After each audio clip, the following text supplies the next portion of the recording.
I have the honor and the privilege of introducing our keynote speaker, one of our own distinguished Toastmaster, Lefford Fate. Mr. Lefford Fate is the Support Services Director for the City of Sumter. Before joining the city team, he was the program director for a mental health program at Toomey Hospital and the deputy director for health services for the South Carolina Department of Corrections. Professionally, he has mentored and served thousands of military members and their families for over 30 years in the United States Air Force. A great leader once said, "The two greatest days in a person's life are the day he or she was born, the day he or she discovers why they were born." He believes there is a why for everyone, that each of us was created with the potential to achieve greatness, to make a difference in the world, to add value to others, and as a result, experience a full and rewarding life. For over 30 years, Lefford's purpose was to defend our nation, and now that purpose is helping people discover their life's purpose and grow to their full potential. Lefford holds a master's degree in human relations and a bachelor's degree in social psychology. He is committed to modeling his core values of integrity first, service before self, and excellence in all he does. District 58 Toastmasters, please help me welcome our keynote speaker as he presents Courage to Change, distinguished Toastmaster Lefford Fate. Have you ever known that you needed to make a change? And maybe you hesitated just a little bit too long? Raise your hand if you've done that. I know Ike has. I know I need Ike to raise his hand, because last time we were on a call, I looked over and he had a Roll Tide thing in the background of his screen. And I know that since then he has discovered the error of his ways and he has made a change. I looked at Kent and he was giving me a look like, "No, Lefford, I didn't hesitate. I just refused to move. I'm going nowhere." Well, you know, I've done the same thing many times. And one of the biggest times that I remember not truly having the courage to change was back in 2012. 2012 was a critical time in my life.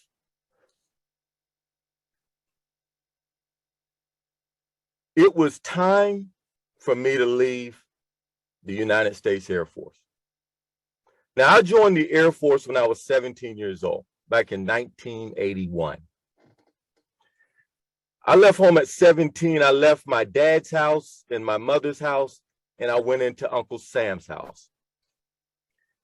And I didn't know very much about anything when I joined the military. And it was time for me to go.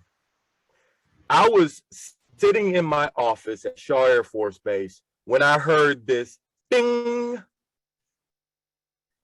I opened up my computer and there was a message that said, "Congratulations, Chief Master Sergeant Lefford Fate. You are now eligible for retirement from the United States Air Force." Now, I see some of you nodding, but I was terrified. I didn't know anything about being a civilian.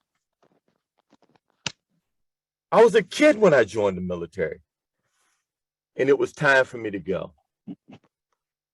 The sad part about that whole story is that at 30 years in the military, I knew back here somewhere that I was going to have to leave. But I had hesitated. I hadn't prepared. And I wasn't ready. Now, it's terrible when you're not ready and it only affects you, right? But it's even more terrible when you're not ready and you have a wife and children that are going to be negatively affected by it. So sometimes we hesitate just a little bit too long. But by the end of this time that we spend together, you're not going to do that anymore. You're going to reduce the chances that you're going to do that. By the end of this presentation, you're going to pick up keys that will help you develop the courage to change. Not only will you develop the courage to change, you're going to be willing to embrace change. And not only are you going to be willing to embrace change, you're going to take that change and you're going to use it to grow and develop and to become the greatest version of who you are. Now, in order for us to make that transition, to make that move, I have 5 keys that we're going to use to help you unlock the treasure chest of your greatest life. 5 keys. And those 5 keys will be a part of a worksheet that hopefully you downloaded a little bit earlier. And those keys are this: change is constant, change is going to come. That we can either face our fear or we can run away from our fear, but face our fears, our outcome is based on our choices. That, as Jim Rohn says, the great motivational philosopher, that for things to change for us, we must change. 4, if we hesitate, we lose. And finally, change is growth. Change is growth. We can either be potted or we can be planted. First key.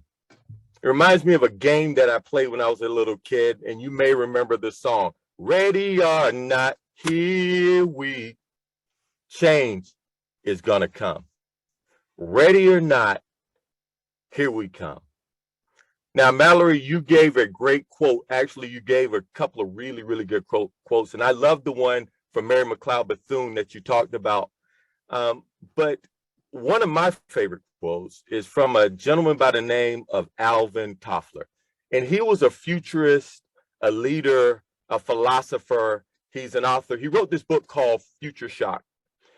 And one of the things that Mr. Toffler said was that the illiterate of the 21st century are not those that cannot read and write.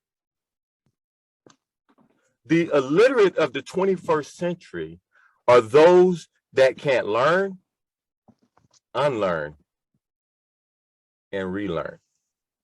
They cannot learn, unlearn, and relearn.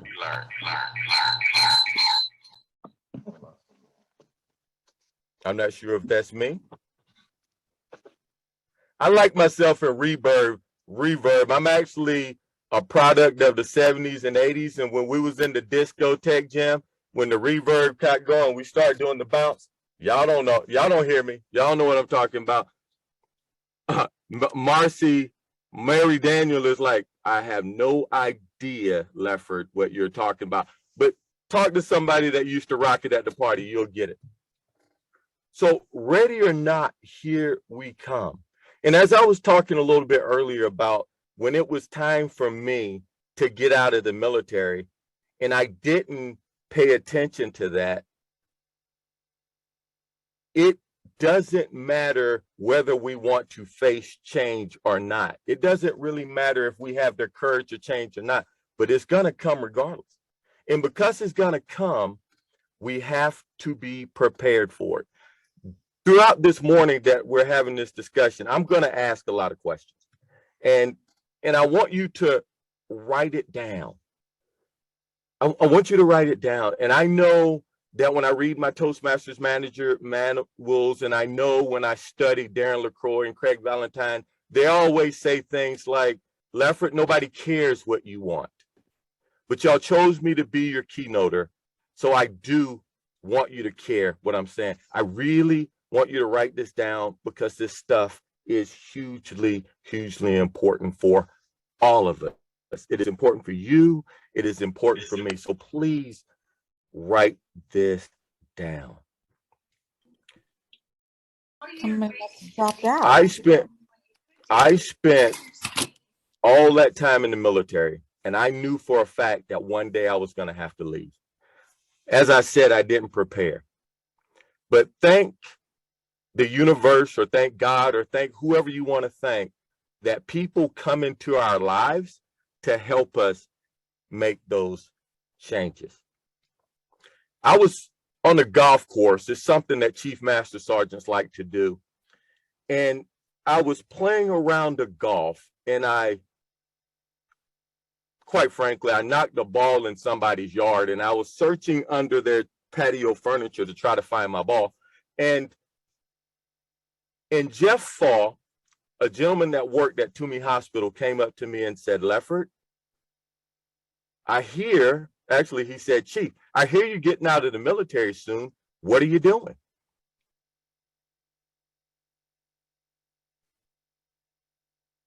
I didn't know. Less than 6 months from me leaving the service, I did not know what I was going to do. And this man stepped into my life and said, "You know what? I'm going to think about it, and I'm going to pray for you, and I'll figure out some things that we can do, because we really want somebody like you in our community. We really need somebody like you in our community." So what I did not do was prepare, but what I did do was, throughout my whole time at Shaw Air Force Base, throughout my whole time in the military, I always had the courage to reach out to people, develop relationships, and show interest in folks around me. So if you would think about that as you're getting ready to make changes, as you're getting ready to move through your life, always develop relationships and get used to people around you, because those are some of the most important things in your life.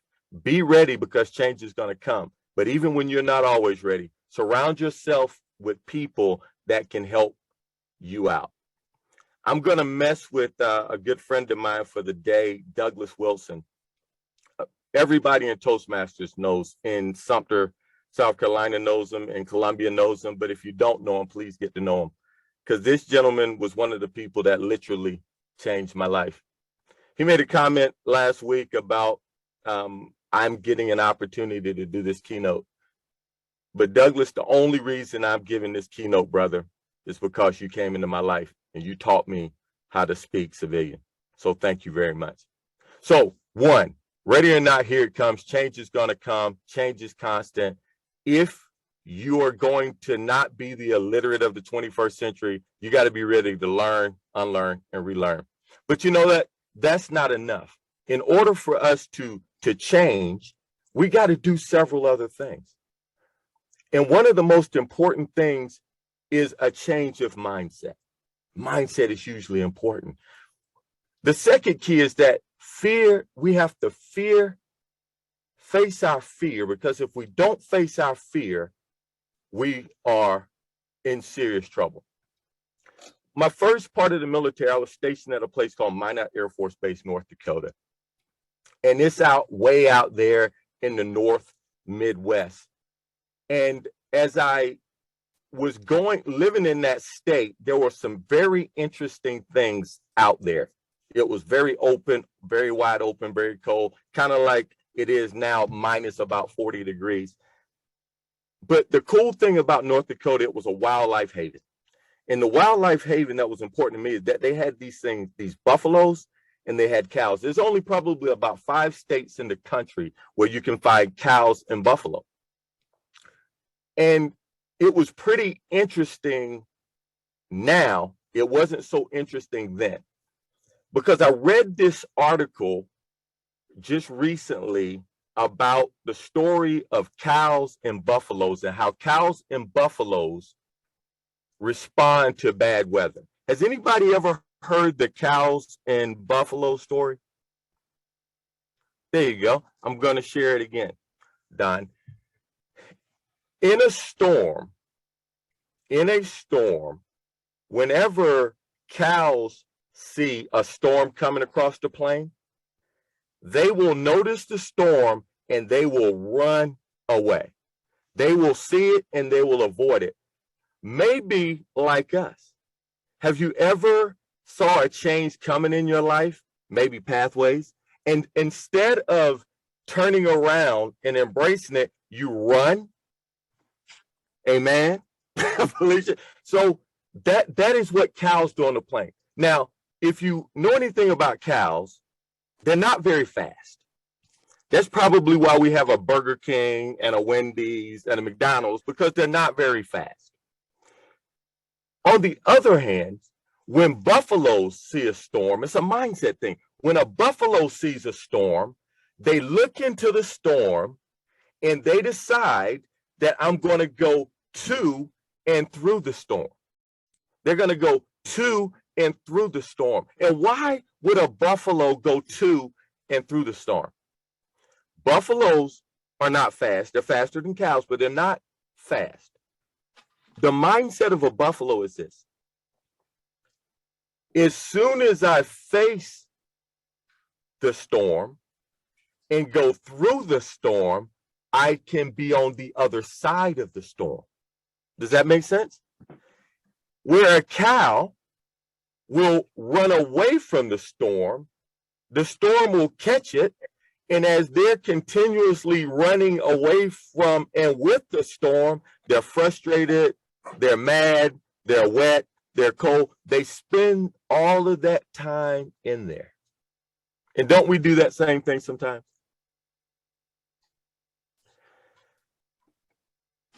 I'm going to step on some toes, but that's all right, because we're socially distanced and it'll take you a while to find me. But there are many people in our Toastmasters journey that said, why we got to change and do pathways? I don't like talking online. Why I got to do this? In my Georgia tone.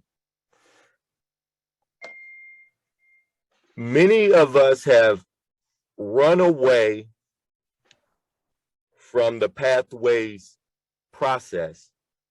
And instead of getting through to learn and to grow and to develop and to get all of the goodness out of this wonderful new program, we're still in the storm. The military would say we're still embracing and in the middle of the suck instead of growing and moving through it. So don't be a cow. Be a buffalo. Face the storm. Mark Twain said, it was Mark Twain or any of the other 6 intelligent leaders that we always quote, whether we know it's them or not. Mark Twain said that when we face the fear, the death of fear is certain. So no matter what it is that you're fearing, let's take some time to face that.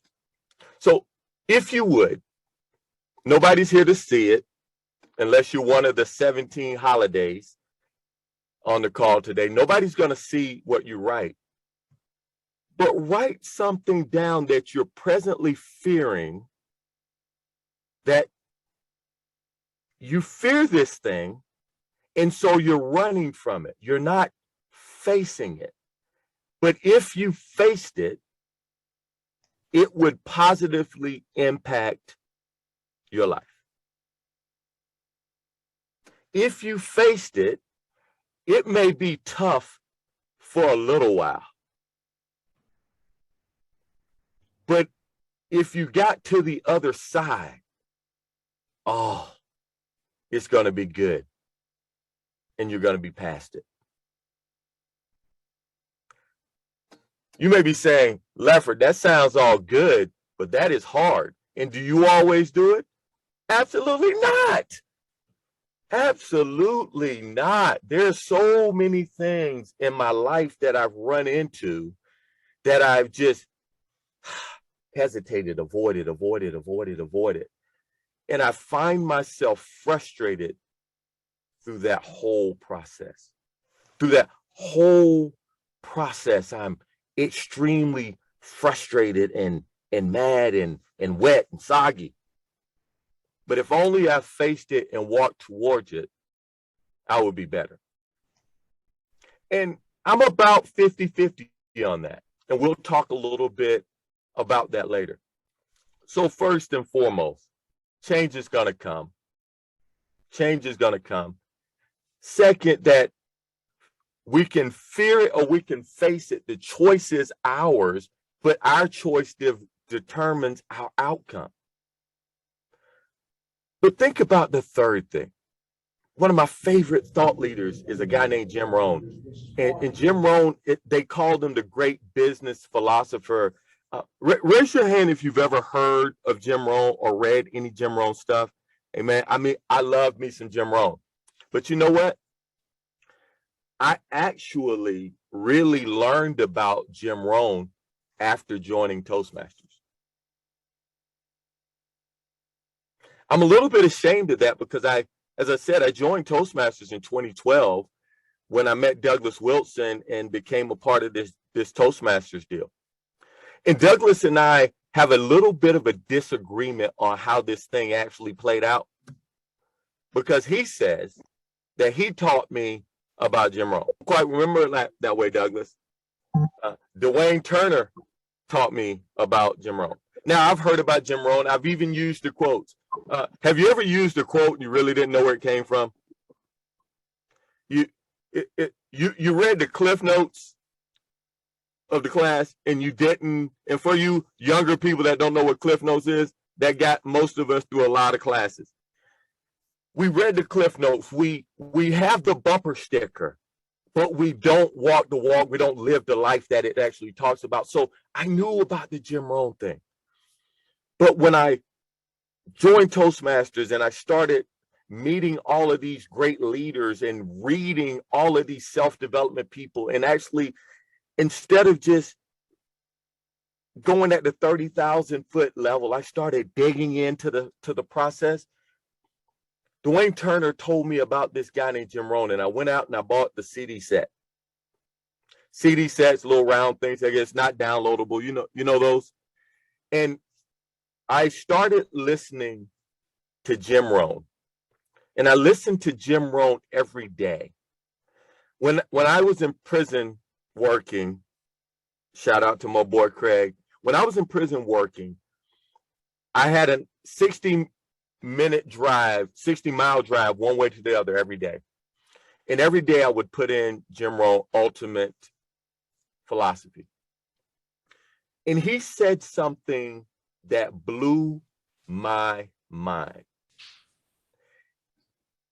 Yeah, change is going to come, but change can come and do something to us, or change can come and do something for us, our choice.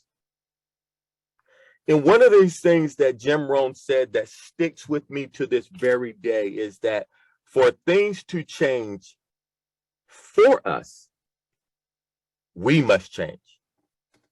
For things to change for us, we must change. Now, for things to change to us or happen to us, we don't have to do anything.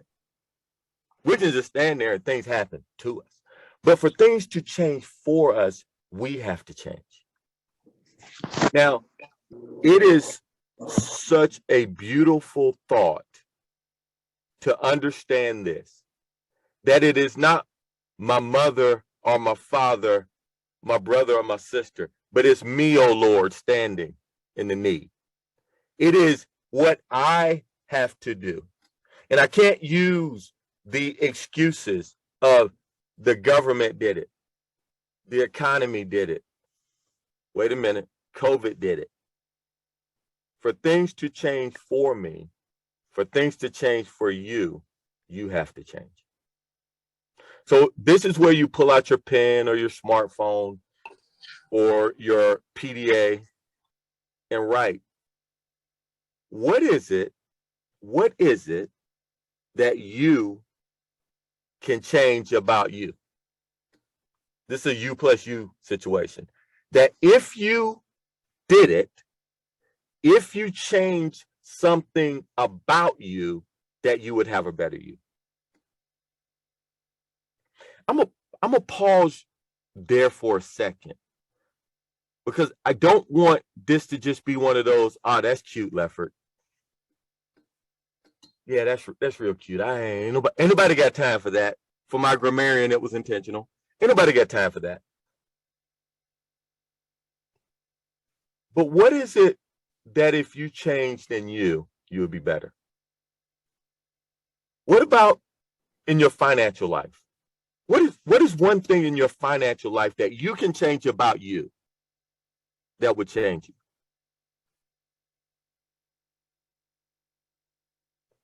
Maybe you spend some time not just doing your 5 to 7 minute winging speech.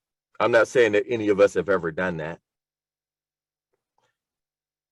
What about taking 3, 4, or 5 to 7 minute speeches, developing an outline and making that a keynote, and putting yourself out there and go get paid for it? What would that do for you if you changed that in yourself? What if you went for the apple a day versus the honey bun a day? What would that do for your waistline? What would that do for your diabetes? What would that do for your health?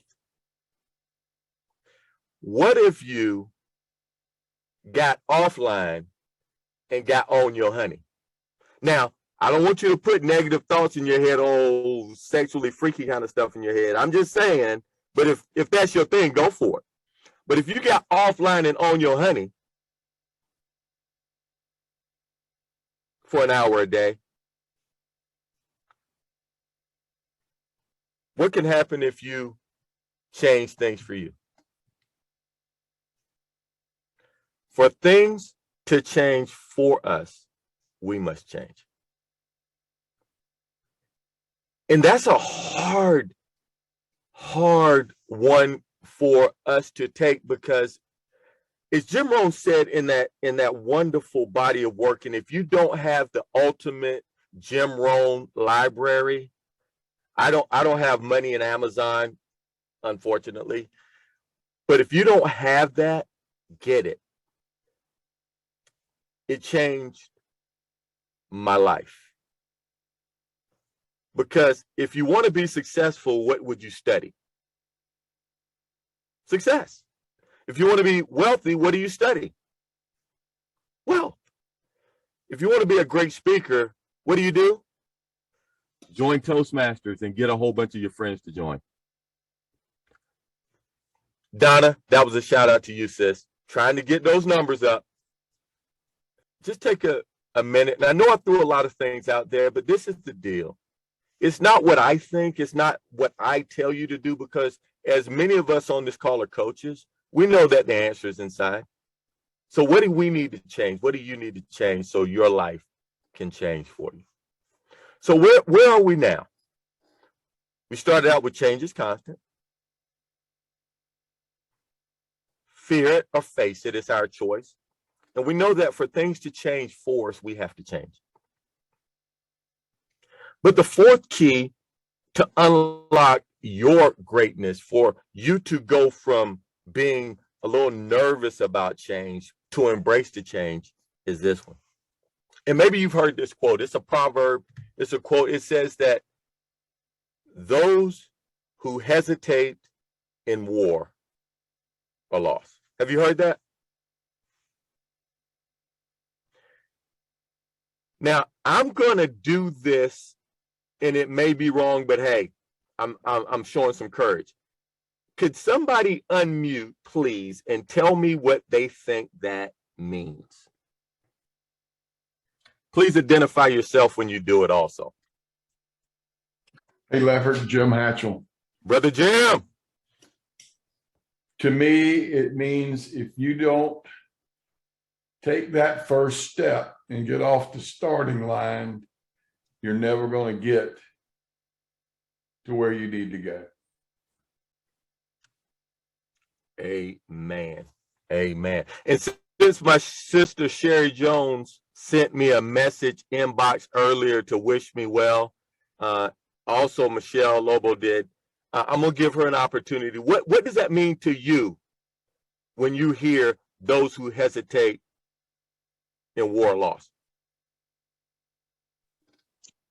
What that means to me is if you're facing an enemy and you hesitate, it's going to overtake you because you're not jumping out there and attacking it. And so when we're faced with things, a challenge, we can't hesitate. We have to go ahead and attack it. I'm hoping that went really well. I know you very well, but all of a sudden it just like faded out. So I need a thumbs up if you guys can hear me right now. Thank you. Sherry, it was brilliant. I can feel it in my spirit. It was brilliant. So now, in both of you are 100% right. I have a slight adjustment to that quote, Alan, and maybe you've lived that life. Not only if those who hesitate in war are lost, those who hesitate often lose. Those who hesitate often lose. What do you mean, Lefford? Great question. I'm glad you asked. Some of you may know that I had an opportunity a few years ago to be featured in a book by Jack Canfield, the author of the Chicken Soup for the Soul series. And I went out and I was asked to write a chapter to help military people transition from the military to civilian. And the transition is real, y'all. I got several people on here that are retired military, and whether you retired from the military or you retired from teaching, or if you retired from just a different job in your life, transition is hard. So I had an opportunity to write that chapter, and it became a #1 best-selling book as a part of that process. And I came back, I was hugely proud of it. I showed the book off. I had all these things going on. I'm not saying this to brag, I'm just telling you these things. And I know a lady by the name of Deborah, and Deborah was the base exchange manager at Shaw Air Force Base. Lovely lady that worked with my wife for several years. And her father was an E8 enlisted Army guy, and he became ill. And my wife was telling me that Deborah's father became ill and he was a military guy. So what I did was I took one of my military coins and I said, hey, give this to your father, because if you've ever served or ever worked around military, a coin is huge. It's hugely important. And so I gave him this coin, and I gave her the coin to give to him, and he was ecstatic about having this coin, ecstatic. And for some reason, he mentioned to his daughter, I would really like to meet the chief. If he's ever in our area, I'd love to meet him. So Jody and I made a decision to go to the hospital. We spent a couple hours visiting, and I got to know him. He was a great guy. About 2 months after my book came out, Deborah said, hey, got an opportunity for you, Lefford. I want you to get your book into the BX, the base exchange. And not only that, Lefford, I can get your book in every exchange in the state of South Carolina. Army, Air Force, Navy, every exchange in there. Now, Edward, Craig, if you had an opportunity to get your product in front of 30 to 50,000 people in we'll just call it every Walmart in South Carolina, heck, every Walmart in Sumter these days, there's like 9 of them. But what would you have done? You gonna talk to a brother? You gonna leave me hanging? I'm just saying. Whatever it takes. Whatever it takes. And I didn't do it. Yeah, Naomi, you're right. I didn't do it. And I don't even know why I didn't do it. I don't know why I didn't do it. Has anyone ever given you an opportunity and you didn't do anything with it? Am I the only one? Gave me an opportunity that could have changed the trajectory of my professional career, my financial career. I could have got some of those cool old school pants from the BX for half price. There's all kind of things that could have happened if I would have taken it by the horn. But I didn't do it. And I don't even know why. And you know the sad part about it? She called me 5 or 6 times. I kept getting the opportunity and I kept, well, I got to fill out this paperwork. And what if I put my book in there, a book with Jack Canfield, and people read it, Jim, and not like it? What if somebody that was in the military transitioned and looked at my book, my chapter in the book, and said, you know what? That's not the right way to transition. He really doesn't know what he's talking about. All of these things were going on in my head. But you know what? Sometimes what we do or don't do isn't what's on our conscious mind, but it's back here in this little negative concept that's whispering to us continuously that we can't, we shouldn't, we're not enough. Now, this is what I would ask you to do again. I actually want you to do 2 things. I want you to write somewhere. I want you to talk it into your phone. I want you to yell it to the universe. Please do this. I am enough. I am enough. This is one thing that I will promise you. And every time I've done this, I've spoken to a lot of places, a lot of people. I've done a lot of presentations. And I always do this one exercise. Amen, Felicia. I always do this one exercise. I'll give a group of people an exercise. I'll say, do me a favor, take out a sheet of paper, and I want you to write down everything that you're good at, everything that you're gifted at. You got 1 minute. You got 1 minute. And whether it's young people or people that aren't so young, whether it's corporate, whether it's military, whether it's in the prison system or outside the prison system, this is what I know. Probably what many of you doing right now when I said write this down, they're like,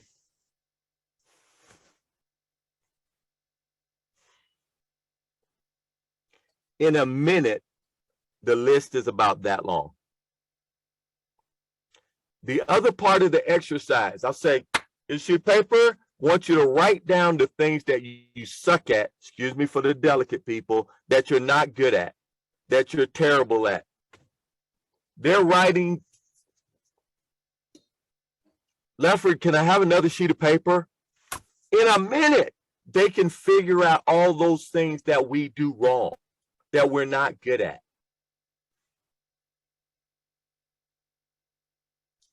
Have you ever done that?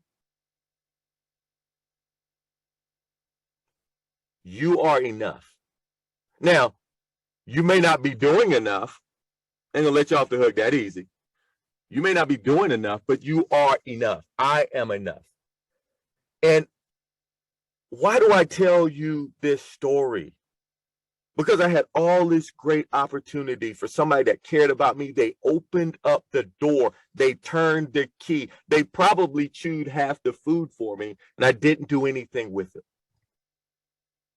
And I know I'm not the only one. So if you do nothing else, I'm enough. And 2, What are the opportunities that is in your world that all you have to do is reach out, grab it, and then do something with it? Just take 30 seconds to look around you, to think around you and say, what is it that I can grab now? Can I give that speech? Could I volunteer to do something at work? Can I do like Douglas Wilson did and say, you know what? Let me dive into this Zoom world and become the best in the state at it. What would it look like if I didn't have to leave my house, but I could still get paid because I got a skill set that very few people are exercising? And then what can I do with it? Does that make sense what I'm saying? Again, I love spouting theory, but I love. Did I say I love it? I love when you can get a tactical, practical thing that you can just get, grab, and go. If you can get it, you can grab it, and you can go with it, then you can change your very life. Now, since then, I've made other mistakes. There have been opportunities that I didn't take because every opportunity isn't the best opportunity for us. We know that. If it's not leading us towards our definite major purpose, if it's not leading us towards that thing that we want in life, you should say no to some things, her or him. But there's something that we can do that we can be better and we can have those things and we will not be lost. Because remember, those who hesitate are lost, but those who hesitate on the right things lose. So where are we? We talked about change is coming, ready or not. We talked about that we can face it or we can fear it. It's up to us. That'll determine our outcome. For things to change for us, we have to change. And we just talked about this whole hesitation thing. The fifth key is that change can be growth. Change can be growth. And unfortunately, I have not seen Laverne on this call, but she taught me this 8 years ago, and I guarantee she probably doesn't even know what she did for me. Like many of us espouse is that we're lifelong learners. Who's ever said that I'm a lifelong learner? Who said that? Do y'all know Laverne? Laverne, are you on the call? Yes, I am. Hey, sis, I need to thank you for this. And this is what I don't do well, and I don't do it enough. When somebody positively impacts my life, I put it away in my little Rolodex, but I don't always tell them. So I apologize. And I'm making a public declaration that in 2022, I'm going to tell more people what they did for me and how they've helped me. So sis, thank you. She not only is a lifetime learner, she gave a presentation that talked about putting processes into place for what she's learning. It's not just shelfware. Laverne said, I'm going to do the doggone thing. Why learn something? Why learn something if you're not going to do anything with it? I'm ordering 16 yoga tapes. I ain't done a downward dog in 3 years. You can read all you want about doing push-ups, but until you get on the floor and push up, you're just spending money.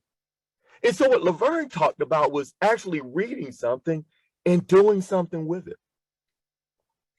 And I decided that I was going to start doing that.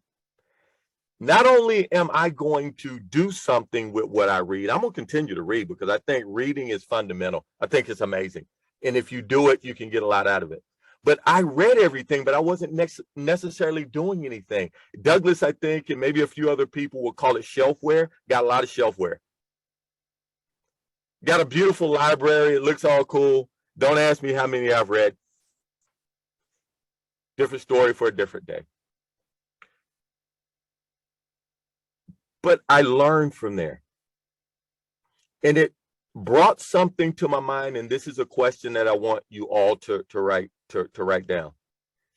Am I potted or am I planted? Am I potted or am I planted? What difference does that make if you're potted or planted? Jody, since you got a cool name, Jody Powell. Hey, Lefford. Yes, I can hear you. Okay. What's the difference between being potted and planted? Being potted means that someone has placed you there. Someone has placed you there for a purpose. And being planted means that your roots have taken into, have established themselves into the soil, and you are now there for your purpose of your own choosing. Ooh, that's good. I like that. That's not where I was going, but I really like that. That's perfect. But it is perfect. I'm gonna use that. I will give you credit for it, Jody, and it'll be easy to remember your name because that's my wife's name. But that is 100% right. Another part of that is that if you put the seed of an oak tree in a pot, it's only gonna grow so big. If you put a goldfish in a goldfish bowl, it's only gonna grow so big. And I see Jenny Jimenez raised her hand. As soon as I finish this point, go ahead and come off mute and go ahead and holler out. But the beauty about being planted is that as Jody says, you get into the ground and you get to spread your roots and you get to grow and you get to be bigger and badder than just in a little pot. How many of us, because I'm not going to say you, I want it to be us. How many of us are potted and not planted, living small, living in our comfort zone? And I'm going to change it. It's not a comfort zone, it's a familiar zone. Because we're not always comfortable where we're sitting, but we stay there because we're familiar with it. You're really good in your club. You're really good in your job. Maybe you're really good in your church, but you're right there where it's safe and familiar. You're in that pot. But what would happen if you were planted? What would happen if you let your roots go as deep as they can go and your branches to go as high as they can go? Because if you are enough, right? If you are enough in that you have been gifted with everything you need, the raw materials from, where can you go and what could you become if you took the governor off? Man.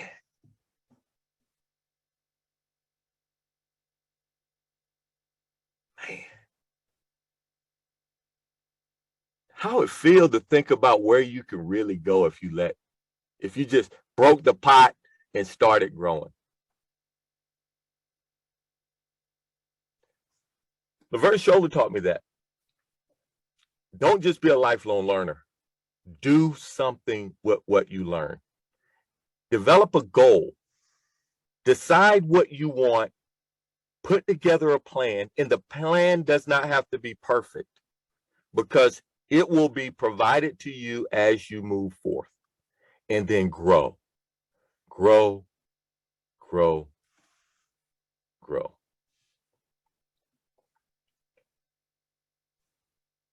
Change is going to come. We can fear it or we can face it. It's up to us. For things to change for us, we must change. We can lose a lot by hesitating and waiting. And change is growth, or at least it can be. It can very well be. Are you potted or planted?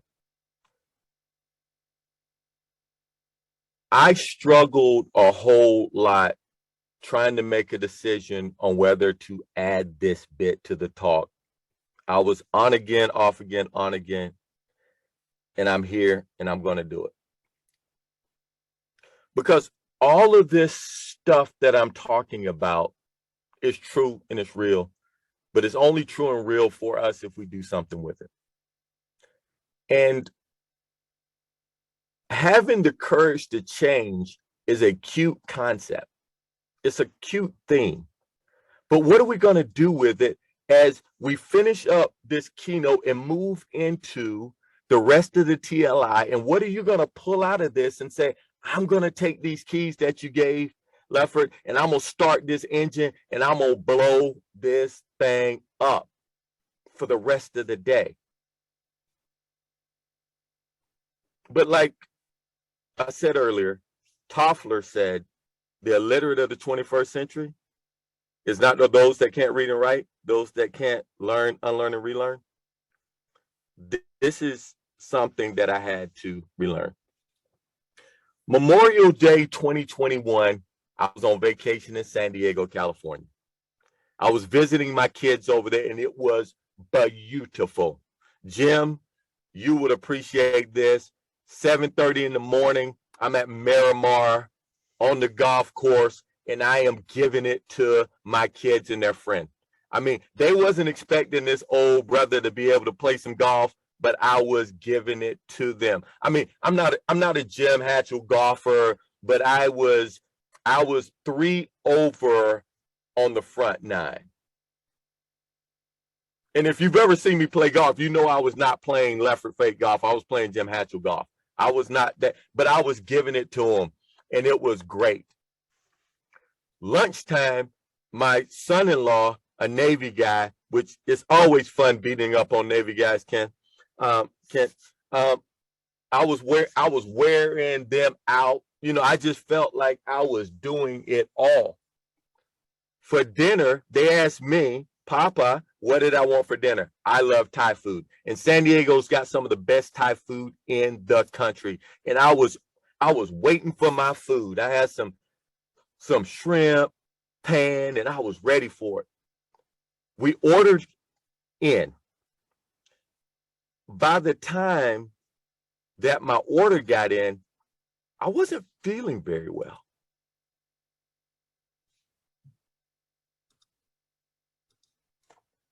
And I was like, you know what? I'm not going to eat.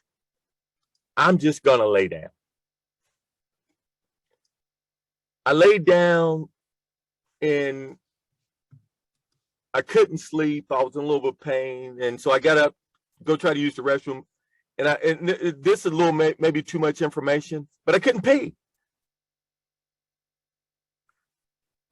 Never had that problem before. And so I kept getting up, couldn't pee.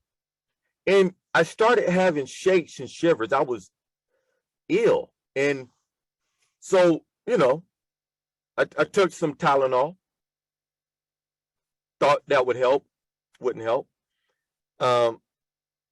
Because I kept getting up, Jody was like, hey, what's up? I said nothing. I just got to use the bathroom. Didn't tell her I couldn't pee. Probably should have told her. So that all night, starting to ache.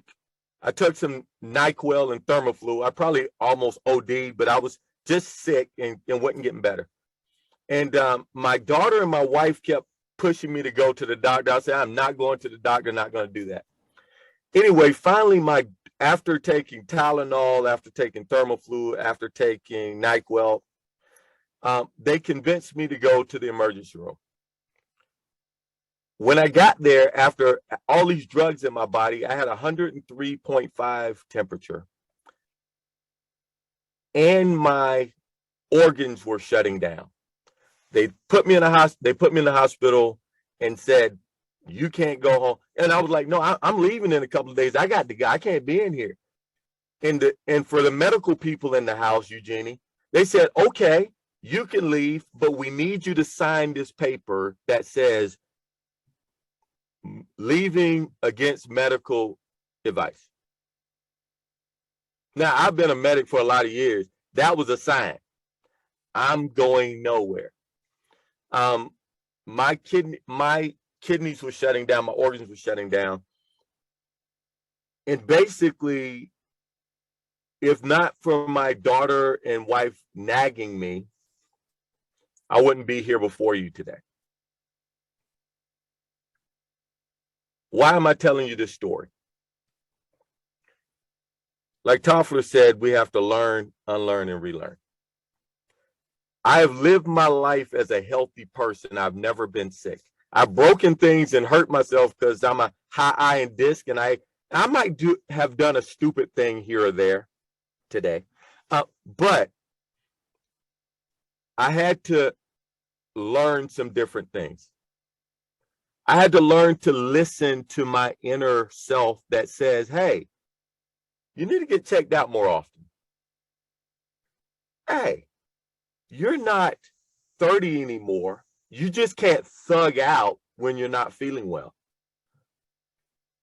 Hey, when your wife tells you to do something, instead of saying, yes, dear, and putting her on the wife channel, say, you know what, dear, let me think about that.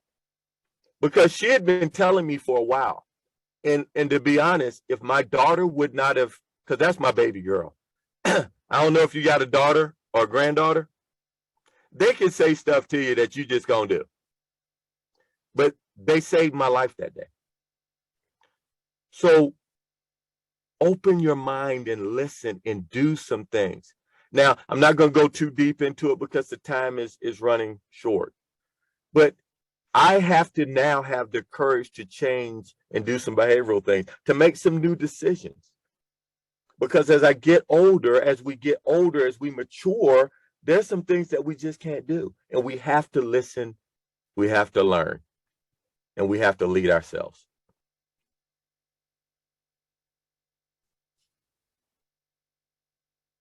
Question.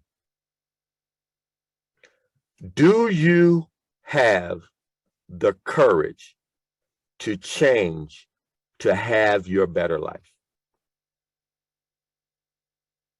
Do you have the courage to change to have your better life?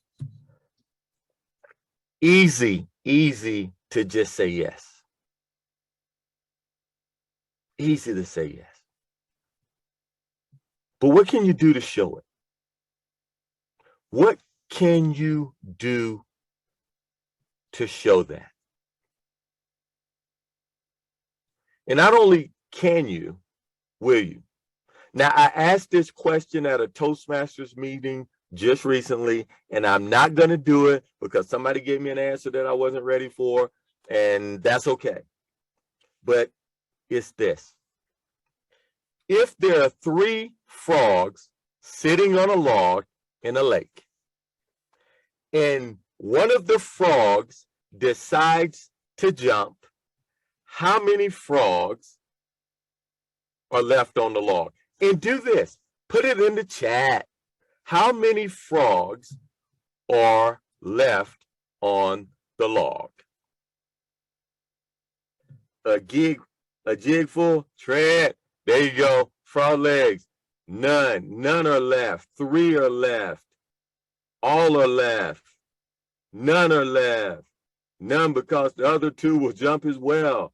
3, 0. A lot of great answers. Love it. This is the deal. Just because you decide to jump doesn't mean you're going to jump. You got to decide and do. You got to decide and take massive action. If you don't believe me, raise your hand if you've ever made a decision, but you never pull the trigger. Truth. Don't only decide, do. Do it because you're enough. Be like the buffalo. Storms are going to come in our life. We can see the storm and we can run from the storm. And if you run from the storm, now, okay, if it's a Hugo or if it's a major hurricane, leave the storm. Don't be dumb. But you know what I mean? You know what I mean? Face it, go through it, get through it, because you're enough. Be the buffalo. Be the buffalo. And if we do that, you can take these 5 keys. You can open up every lock. And at the end of it, you're looking at the life that you've designed, the life that is your life. And it's never too late. At 30 years, I wasn't ready. But after I got out, I met people like the Schulers, like the Kennellys, like the Lebos, like the Hatchels that helped me move forward. Find those people in your life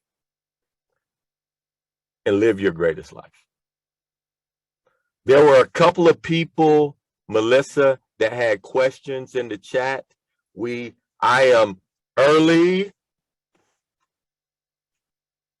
I need some love for that one because I am a don't time me kind of person, and I've been mentored by Douglas Wilson. So we have a few minutes for some Q&A, and I know what they say, never end with Q&A, but blah, blah, blah, weevil. Let's go. Questions, comments, thoughts. This is Don Hutchins, District 27 up in the DMV. Oh. Wonderful, wonderful lessons. Thank you so much. Where are you from in Georgia? Glenville, Georgia. I'm from the home of the Vidalia onion. Okay, okay. I grew up about 50 miles west of Albany. Okay, know it well. And Ike, there, have the courage, brother, to change. Come on to Georgia. Go away, go on away. The dock of the bay, wasting time over Roll Tide. I'm sorry, that is so wrong, but I had to. Yeah, one time for you. That's good. I'll take it. I'll take it. Great presentation.